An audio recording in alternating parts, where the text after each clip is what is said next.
Overleap tayo, Balintawak. So, what is up mga ka-rider? This is your boy again, Anonymous Rider PH. And today is Sunday. And makulimlim yung panahon, napapansin nyo. And now, papunta tayo sa Bulacan. Today is medyo nakakalungkot na araw, no? Kung napapansin nyo, itong NMAX natin, bagong linis. Ayan, napakakintab.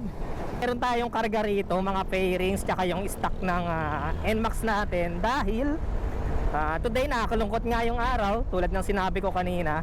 Ito na kasi yung huli nating ride dito sa ating NMAX V2. Ibebenta na natin tong ating NMAX. So wala na tayong motor. Nayaan ganun talaga. Lahat ng mga bagay may katapusan. And masaya na rin kasi worth it naman yung paggamit natin dito sa ating NMAX. So 2021 natin siya nakuha and 2026 na.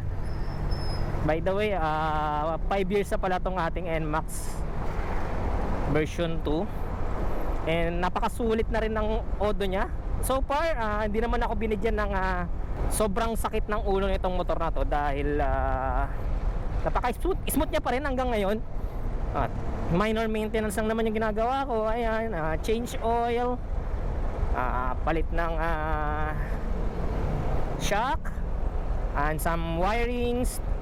And then yung nga pala, may isang major tayo na medyo hindi nagustuhan dito sa NMAX na pinamaintenance natin before is yung error 12 tsaka yung tensioner natin. Lumagitik natin to yung way back last year. Yun, lumagitik yung NMAX natin. So napalitan lang naman yung tensioner and so far good sa siya ngayon, running smooth. And papunta tayo ngayon sa Bulacan. Taga Bulacan kasi yung buyer natin. Isang special na tao yun, yung buyer natin Siya yung bagong magmamay-ari dito sa ating NMAX V2. So makikilala nyo siya mamaya pagdating natin doon. For sure napanood nyo na siya sa dati kong vlog. Ayan. Okay, nandito na tayo sa may bandang monumento. And medyo malaki kasi yung karga natin. Nandito kasi yung stock na upuan tsaka yung mga stock na fairings ng NMAX V2 natin.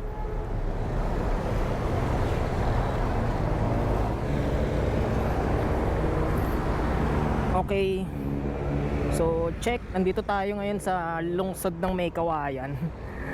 I-check lang natin baka kasi nabubutas na yung Okay pa naman, naka-intact pa naman. Hindi pa naman siguro malalaglag. Uy, nakatanggal yung isang Kaya pwede isabit to. Ito muna. Ito lang muna. All good naman. Yan nga pala yung fairings natin tsaka yung stock na upuan. Sinama na natin.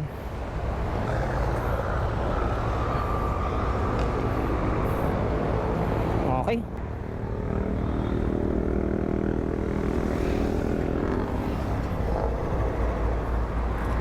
Let's go.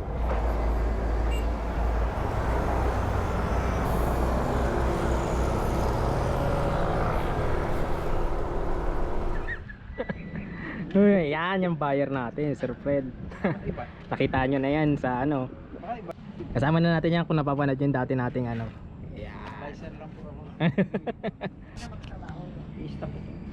Stock ng Pasig. Yan yung mga pairings andyan. Pati yung old shock nandyan Patagal mo muna mga next next month. Hindi pa natutubos. Hindi pa natutubos. Ano na po, masalo. Pasuklian. Pasuklian. Sige sir, ikaw bahala. Bukas ako bibili. Brand new. Oo nga Brand new. Yan, LED. Ito yung LED.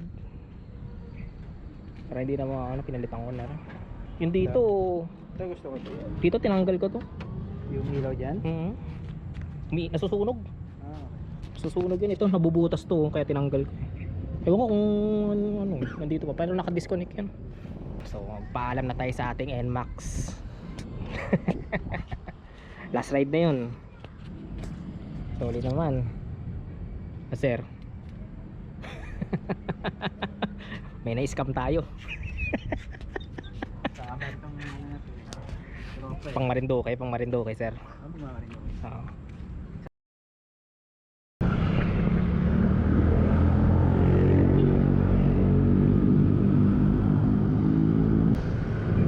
Alright.